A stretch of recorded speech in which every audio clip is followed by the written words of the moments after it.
얘들아, 지금 수익 공개할게. 어떤 사람들한테는 제가 이게 궁금할 수도 있고 어떤 사람들한테는 관심 없을 수도 있는데 그냥 제가 진짜 한 10만 때부터 늘 항상 물어봤었어요, 수입에 대해서. 근데 제가 그냥 공개하고 싶지 않았던 게 이제 시청자들이나 구독자들이 뭔가 선입견이나 편견을 가질까봐. 그래서 이제 수입에 대해서는 진짜 공개를 계속 안 할라 했었는데 제가 100만 됐기도 했고, 제가 그냥 뭐 제일 궁금해하는 수익적인 부분에서 공개하면 여러분들도 좀 약간 좀 궁금증이 해소가 되지 않을까 싶어서 수익을 공개하는데, 그리고 100만은 저한테 되게 의미 있는 숫자거든요. 그래가지고 영상 속에는 항상 막 웃고 밝은 모습이지만 뭔가 또 영상 이제 방송이 꺼지고 영상 뒤편에서는 또 다른 저의 모습이 있거든요. 일단 제가 수익에 대해서 일단 설명을 해드리자면은, 제 수익 구조는 보통 이제 유튜버 분들이랑 비슷하겠지만, 첫 번째로 이제 유튜브가 있고요. 그리고 두 번째로 아프리카 TV가 있고, 그리고 세 번째로 페이스북, 네 번째로 광고 이제 그 수익이 있거든요. 일단 제가 공개해드릴 수 있는 거는 유튜브 수익밖에 없어요. 왜냐면은 이제 페이스북 수익은 이제 월 단위로 잘 안 나와 있더라고. 아직 이게 활성화가 안 돼 있어서. 아프리카 TV는 따로 사실 공개해드리기가 좀 그래가지고, 그리고 광고도 이제 따로 구체적으로 설명을 해드릴 수가 없고 그냥 대략적인 금액만 말씀드릴게요. 유튜브 같은 경우에는 제가 100만이라서 이제 유튜브 수익을 공개하는 게 제일 크기도 하고, 유튜브 수익이 제일 나한테는 그 생계 유지에 제일 많이 영향을 차지하기 때문에 9월 1일부터 9월 30일 기준 한 달 기준이거든요. 그래가지고 사실상 이게 저한테는 정말 너무 과분한 수치라서, 이렇게거든요, 수익 추정. 저번 달에 이제 56,000달러, 이제 한국 돈으로 하면은 6,700 정도인 거예요. 풀 버전 같은 경우에는 한 달에 한 3,400으로 받던 것 같아요. 항상 이렇게 받는 게 아니라 이제 잘 될 때가 있으면 안 될 때도 있고, 이제 평균적인 이제 9월 기준인 거고, 이제 아프리카 TV 같은 경우에는 사실상 좀 제 기준에서 많이 받는 건데, 타 BJ분들이 예상하기에는 되게 적게 받는다고 하더라고요. 제가 원래 이제 첫 달 두 달에는 2천만 원 정도 받다가 요즘에는 이제 1,000만 원 정도 되는 것 같아요. 저도 이거 정확히 수치를 모르는 게, 제가 아프리카 TV 첫 달에 첫 번째 환전 받고 그 이후로는 환전을 아예 안 받았어요. 다 이제 크리에이터 분들은 페이스북 페이지가 없거든요. 그래서 제가 좀 활성화가 돼 있어서 그런지 모르겠는데, 이게 7일 기준으로 이게 되게 변동이 심해요. 거의 진짜 개인 페이지랑 합치면은 팔로우가 한 70만 되다 보니까 조금 약간 왔다 갔다 하긴 하는데, 얼마라고는 할 수가 없는 게, 이게 되게 페이스북은 변동이 엄청 심해요. 제가 많이는 아니고 그래도 제가 영상 30개 정도 올리면 한 2개 정도는 광고를 넣거든요. 이게 어림 잡은 거라서 정확한 수치는 아니지만 그냥 달 기준으로 해서 이렇게 잡았습니다. 광고가 이제 이것도 광고도 진짜 철일 때가 있고 철이 아닐 때가 있었어가지고 3천으로 잡으면은, 근데 이게 항상 제가 1억 2천, 1억을 넘는다거나 이런 게 아니라서, 저 인건비 같은 경우에는 번역가 한 명이랑 이제 매니저 한 명이랑 이제 편집자 2명 이런 식으로 해서 사실상 뭐 많이 떼가봤자 한 1,000, 2천 떼가니까 순수익은 한 1억 되겠네요. 그냥 유튜브 수익에 대해서는 그냥 100만 기념이기도 하고 해가지고, 원래 진짜 오픈 안 할라 했는데, 일단 나는 내가 지금껏 올라오면서 진짜 아빠 생각을 단 한 번도 해본 적이 없거든? 뭔 개소리야? 나 왜 이렇게 말을 못하겠지? 내가 진짜 100만 되면 이거 꼭 얘기하고 싶었거든? 그냥 아빠에 대한 편지를 꼭 써주고 싶었어요. 아빠가 지금 이승에 없잖아. 우리 아빠가 어렸을 때부터 TV를 되게 많이 봤거든? 지금 내가 100만인 이 시점에 내 기준에서 성공은 100만이었단 말이야. 내가 아빠한테 영상 편지를 하나 쓰면은 뭔가 저승에서도 뭔가 좀 볼 수 있지 않을까라는 생각에 유튜브 시작하기 전부터 이거를 목표로 삼고, 지금에서야 이제 얘기할 수 있는 자리가 된 것 같아서. 우리 아빠는 내가 군 복무 때 돌아가셨거든? 자, 엄마는 이제 어렸을 때 이혼을 해가지고 뭔가 아빠 혼자서 나 누나랑 내 남동생이랑 이렇게 나랑 해가지고 3남매를 진짜 업어 키우셨거든? 너네도 알다시피 남자 성인이 그리고 또 우리 아빠가 진짜 옛날 사람이니까 옛날 사람들이 이제 기술을 많이 못 배웠잖아. 우리 아빠는 진짜 학력도 짧고 그리고 진짜 장남이고 그래가지고 진짜 형제들 키우느라 진짜 어렸을 때부터 사회생활 해가지고 배운 게 사실상 많이 없었단 말이야. 진짜 누나 학비, 뭐 내 학비, 동생 뭐 학비나 뭐 내 보험료, 식비, 교통비 이런 거를 진짜 남자 성인 한 명이 감당하기가 진짜 많이 벅차셨을 거야. 내가 진짜 뒤늦게 알게 된 건데 진짜 우리 아빠가 진짜 많이 정신적으로, 심적으로 기댈 곳도 없고 뭔가 많이 힘들었을 거라고 생각이 들어. 근데 내가 우리 아빠가 진짜 멋있다고 생각이 드는 게 그렇게 힘들어도 진짜 남한테 절대 안 기대고 우리 끝까지 나 성인 될 때까지 다 업어 키우셨어. 진짜 우리 아빠 진짜 옷 한 벌 안 사가면서 친구들이랑 술 한 잔 안 하시면서 우리 진짜 업어 키우셨거든. 어머니는 이혼해서 진짜 딴 남자랑 살고 우리 아빠는 혼자 외로이 진짜 우리 3남매 키우시다가 가셨거든. 몸이 많이 편찮으셔가지고 진짜 나는 진짜 철이 없었거든. 우리 아빠 돌아가기 전까지 진짜 가족보다 친구가 더 좋고 친구보다 여자친구가 더 좋을 나이고 아빠에 대한 생각을 정말 안 했던 것 같아. 진짜 철부지고 집안 탓 뭐 술도 많이 마시고 진짜. 나는 이제 군입대를 했어. 이제 21살? 그 남자들은 알 거야. 이제 군대를 입대를 하면은 한 달 뒤에 수료식을 하거든?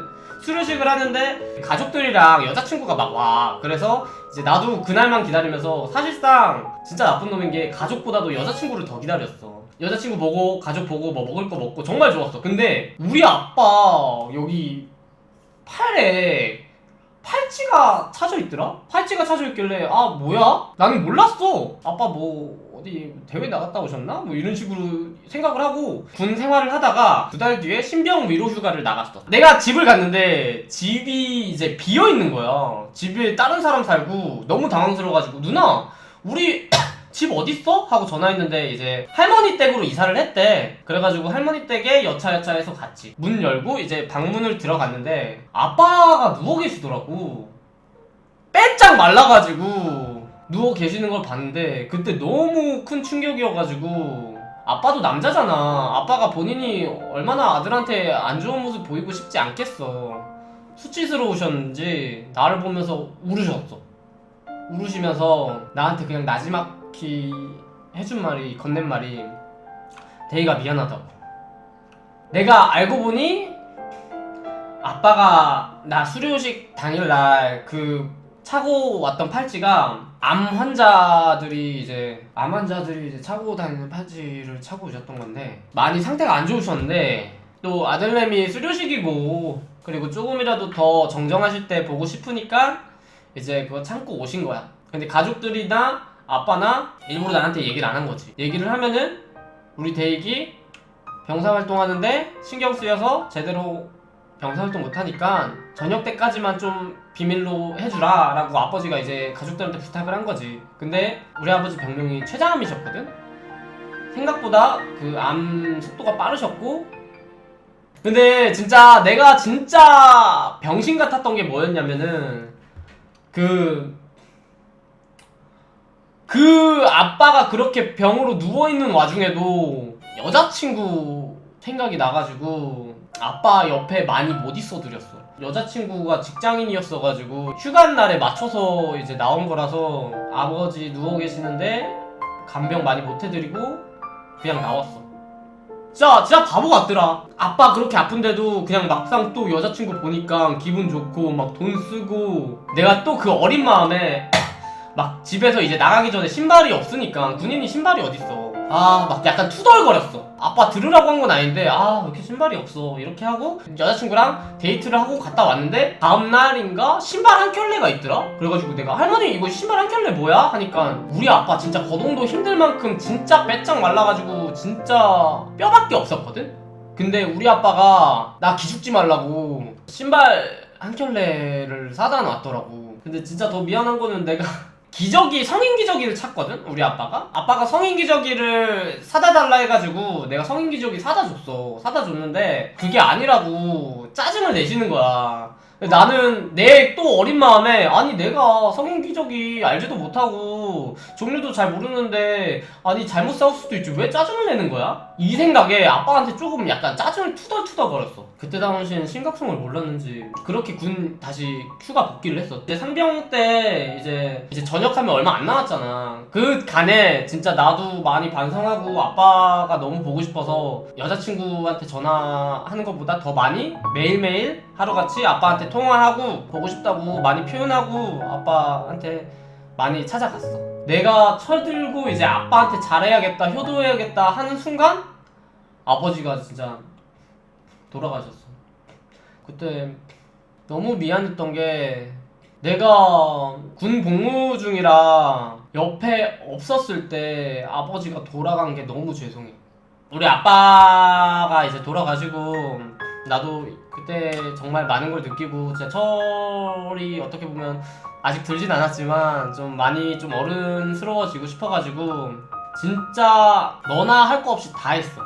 진짜 내가 성공해서 우리 아빠가 다 못했던 거 내가 다 누나나 동생들한테 우리 가족들한테 돌려줘야겠다라고 생각이 들어서 진짜 그때부터 공장 다니면서 낮에는 공장 다니고 저녁에 알바 진짜 악착같이 돈을 몰았어. 기숙사 돈조차 없어가지고 진짜 사채 써가지고 연체 돼가면서까지 뭔가 좀 계속 돈에 쫓겼었어. 그래서 그런지 모르겠는데 진짜 그 악착같이 돈을 모아가지고 카메라 한 대를 샀지. 카메라 한 대랑 이제 컴퓨터 한 대. 낮에 공장 다니면 9시간 일을 하거든? 진짜 공장 일이 너무 빡세서 진짜 육체적으로 힘들어. 근데 그렇게 갔다 와서 뭐 기숙사 도착하면 저녁 7시야. 7시에 와서 이제 안산을 넘어가서 유튜브 촬영을 해. 한 2-3시간.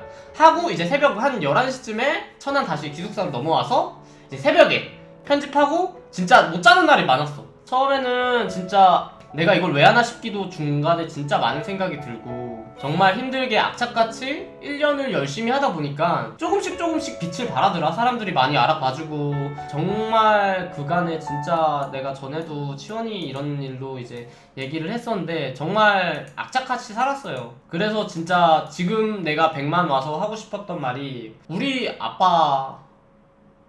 뭔가 우리 아빠한테 내 자랑 하고 싶은 막 뭔가 그런 느낌이야. 동생이랑 누나는 내가 잘 챙길 테니까 너무 마음의 짐 갖지 말고 내려놓고 편하게 쉬어요 라는 말을 좀 하고 싶어서 편지를 좀 썼는데 내가 뭐 유명한 연예인은 아니고 그냥 내 기준에서 성공은 유튜버 100만이라고 내가 기준을 지었기 때문에 내가 최대한 멋있는 모습일 때 우리 아빠한테 내 모습을 보여주고 싶어서 나에 대한 얘기를 한 거고 그리고 이제 내가 가장 멋있는 모습일 때 우리 아빠한테 편지 한번 올리겠습니다.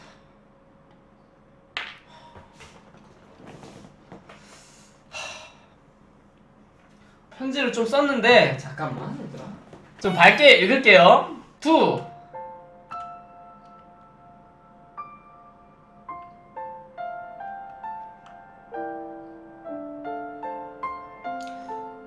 나의 롤모델이자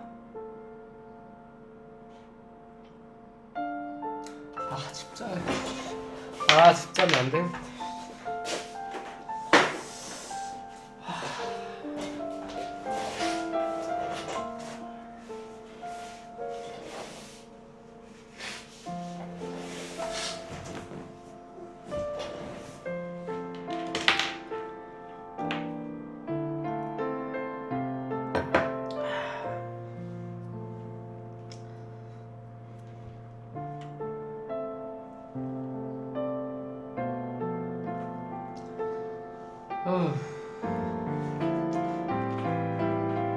투 나의 롤모델이자 평생의 은인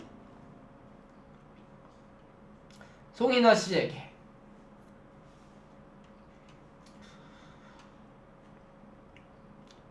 아빠 나 대익이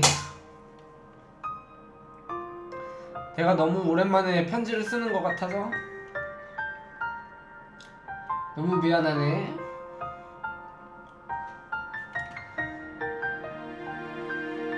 내가 정말 아빠를 닮아서 그런지 표현을 잘 못해. 아빠도 그거 알잖아. 이해해줄 거지? 아빠는 잘 지내? 나랑 재욱이랑 누나도 잘 지내고 있어. 아 맞다. 그리고 누나 취직했다? 맨날 아빠가 누나 걱정했었는데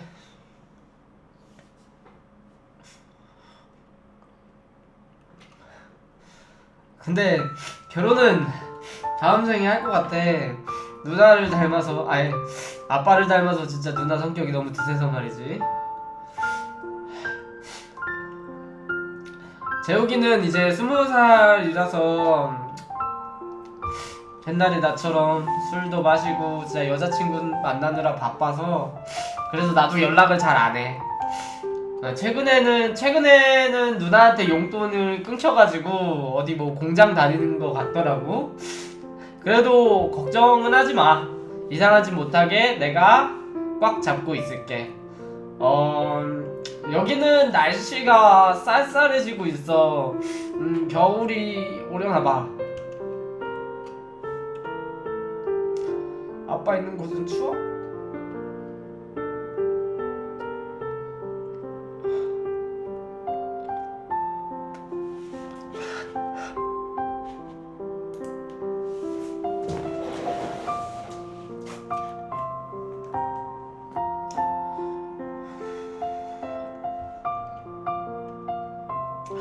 겨울이 오려니까 아빠가 예전에 일 없을 때 집에서 TV 보면서 건빵 먹던 거 생각나더라. 아빠는 맨날 TV 보면서 TV에 나오는 시사문제 풀면서 중얼중얼 거리던 거 생각난다. 문제 맞추면 좋아하고 틀리면은 조용해지고. 아빠가 말한 정답 대부분이 틀렸는데 아빠가 어렸을 때부터 너는 맨날 공부 안 하냐고, 너는 뭐 해먹고 살 거냐고. 아빠 지금은 그때 전교 1, 2등 하던 애들보다 내가 더 잘 먹고 살아. 지금 보니까 아빠가 너무 날 오냐오냐 키워서 그런 것 같아. 그건 다 아빠 잘못이야.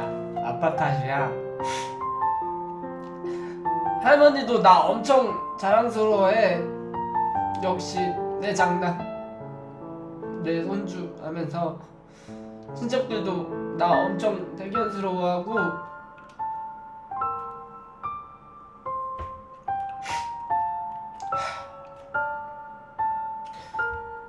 그게 내가 가장 잘한 짓이 아닌가 싶어. 아빠 아들이니까.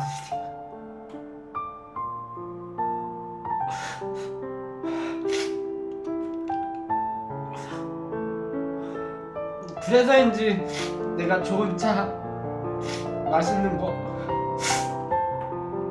좋은 거 보러 다닐 때 항상 아빠 생각 나더라. 내가 지금 타는 차가 아빠 차였을 거고, 그 차 선물하면서 아빠가 행복했을 텐데 그거 생각하니까 너무 아쉽더라. 아빠가 마지막으로 우리한테 가기 전에 너네만 두고 가서 미안하다고 했잖아. 아빠 그런 생각 안 하도록 내가 누나랑 동생 잘 챙길게. 아빠가 견뎠을 그 무게짐 이제 그만 내려놓고 편하게 쉬세요. 이젠 내가 짊어질 차례야. 아빠가 오늘따라 너무 보고 싶네. 그럼 성인아 씨의 자랑스러운 아들 대익이가.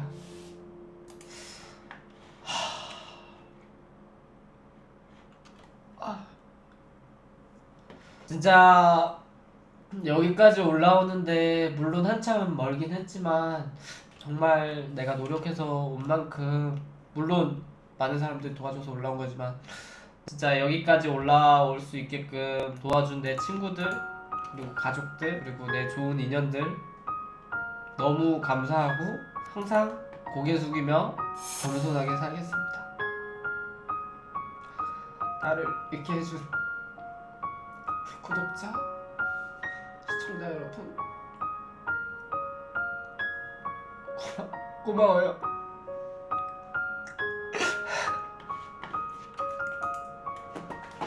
구독이랑 팔로우 한번 해줬으면 좋겠어.